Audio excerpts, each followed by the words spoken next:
तो हर टपकता हर टपकता चंदनी तहरा फैशन पर मन सबके भटकता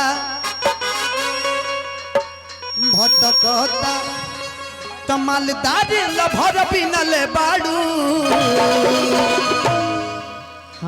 है लहंगा जवन पेन्हले बाड़ू कि है लहंगा जवन पेन्हले बाड़ू कि बोला कहवा से किनले बाड़ू फिर हुआ गई नहीं फैन है हमारे। चलिए दिल से थैंक यू, दिल से धन्यवाद। कि काहे देखिए के लाज तो हट पकहता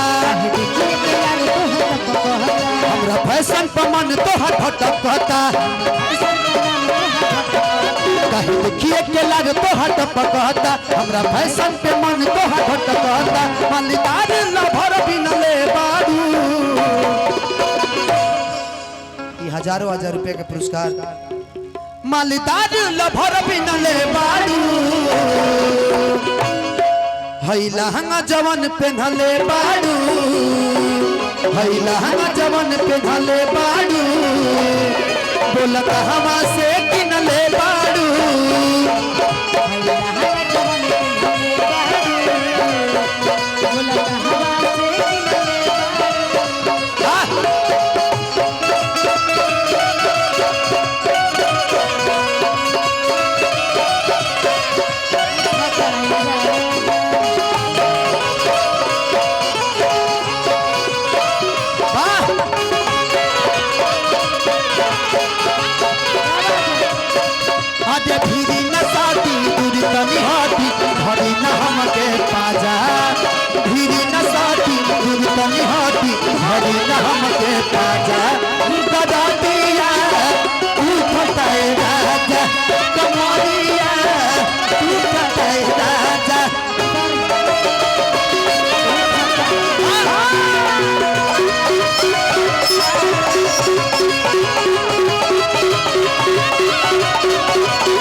में गोइनी तो कुछ न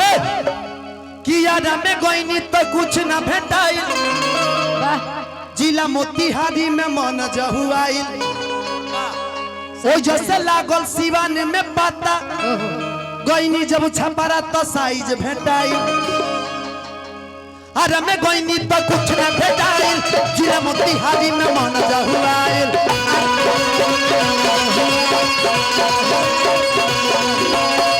जैसे लागल सिवाने में पाता कोई छपरा तो साइज भेटाइल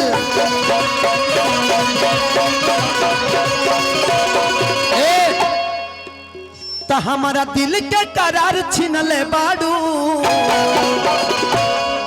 कि दीवाना दिल हुआ दीवाना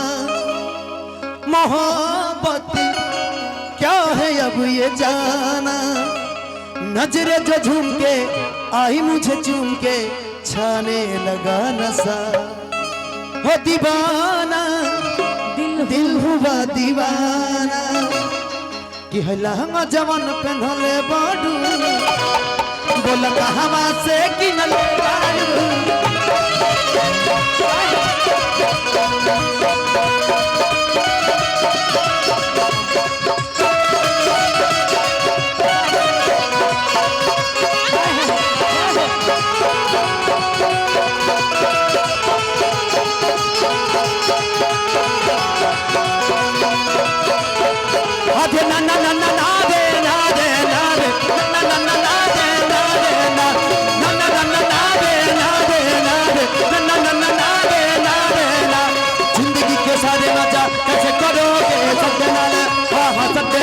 हो ये तो कैसे करोगे ना ना ना ना ना रे ना रे ना रे ना ना ना ना ना रे ना रे ना ना ना ना ना रे ना रे ना रे ना ना ना ना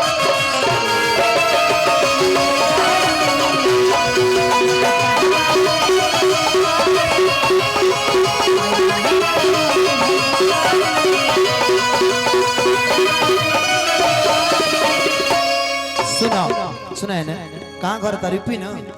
यूपी घर है एगो यार तहार यूपी में बाटे ए परमजीत भैया कि देले बा सूट जाओ कि देले बा लहंगा जवन दे हमें ना आटे गाना जंतर के कर लिखल है हमारा परमजीत भैया कंपोज कैला कि परमजीत हमके शॉपिंग करावले कहां बा सिवान अच्छा सिवान कि परमजीत हमके शॉपिंग करावले अलका हो काहे तहार छाती फाटे पैसा हमरे ना लगा था केकर छाती फाटे हां हां चलो तारू खातिर 2-4 हजार के शॉपिंग कर देता नहीं मैं सिवान कदी ना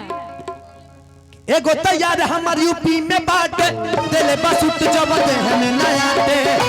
ऐसी भाई भैया धनेश हो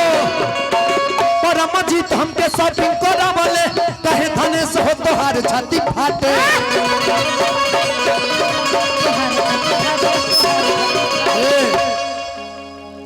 कि लागे रुपया बहुत बिनले बाड़ू है लहंगा जवन पहनले बाड़ू है लहंगा जवन पहनले बाड़ू बोल कहवा से किनले बाड़ू है लहंगा जवन पहनले बाड़ू बोल कहवा से किनले बाड़ू है लहंगा जवन पहनले बाड़ू बोल कहवा से किनले बाड़ू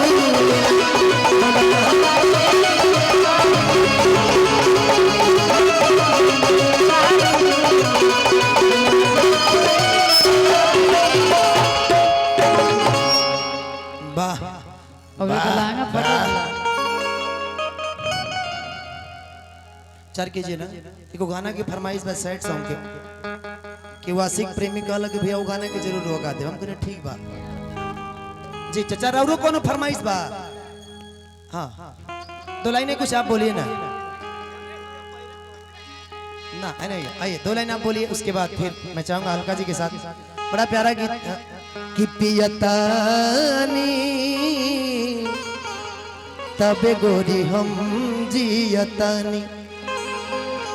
कि लाइफ कैलू तू खराब बाट सब कुछ अब सारा हमारे खत्म बा कहानी क्या बात अयार सर जी से मैं चाहूंगा कि थोड़ा सा मनियो के रिश्ते हल करिए कुछ बोलल कर रहे हुआ आइए